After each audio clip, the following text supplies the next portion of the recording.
চব নেমু নে এইটো অমিতা এইটো ডালিম নি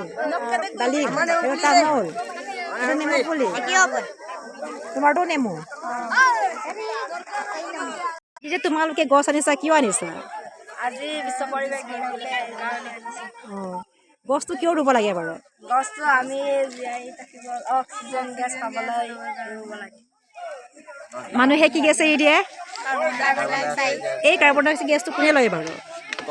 গছে লয় গছে কি কাৰণে লয় ভালু সংশ্লেষণ আহাৰ তৈয়াৰ কাৰণে লয় ন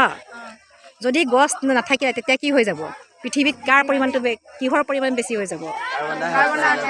কাৰ্বন পৰে ন তেতিয়া তোমাৰ কি হ'ব পৃথিৱীটো দিনক দিনে গৰম হৈ যাব ন সেইকাৰণে আজিকালি মানে কি গছবোৰ যধে মধে কটাৰ কাৰণে কি হৈছে পৃথিৱীটো দিনক দিনে গৰম হৈ আহিছে ন সেইকাৰণে আমি কি ৰুব লাগিব গছ ৰুব লাগিব আৰু গছে কি গেছ এৰি দিয়ে অক্সিজেন গেছ নহয় গছে কি গেছ এৰি দিয়ে অক্সিজেন গেছ এৰি দিয়ে এই অক্সিজেন গেছটো কোনে লয় বাৰু মানুহ জীৱ জন্তু আমি লওঁ নহয় জানো আৰু গছে আৰু ইয়াৰ উপৰিও কি এৰি দিয়ে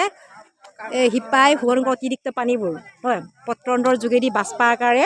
বা ইয়াত এৰি দিয়ে সেইকাৰণে আমাৰ এইটো গছৰ তলত বহিলে আমাৰ কেনেকুৱা লাগে ঠাণ্ডা ঠাণ্ডা অনুভৱ হয়নে নহয় সেইকাৰণে আমাৰ পৰিৱেশটো ভাল হৈ থাকে নহয় জানো সেইকাৰণে আমি গছ ৰুব লাগে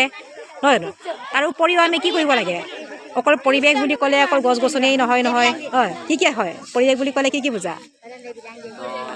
বায়ু পানী নহয় জানো এইবোৰো চাফা হৈ থাকিব লাগিব ন তেতিয়াহে পৰিৱেশ প্ৰদূষণ নহয়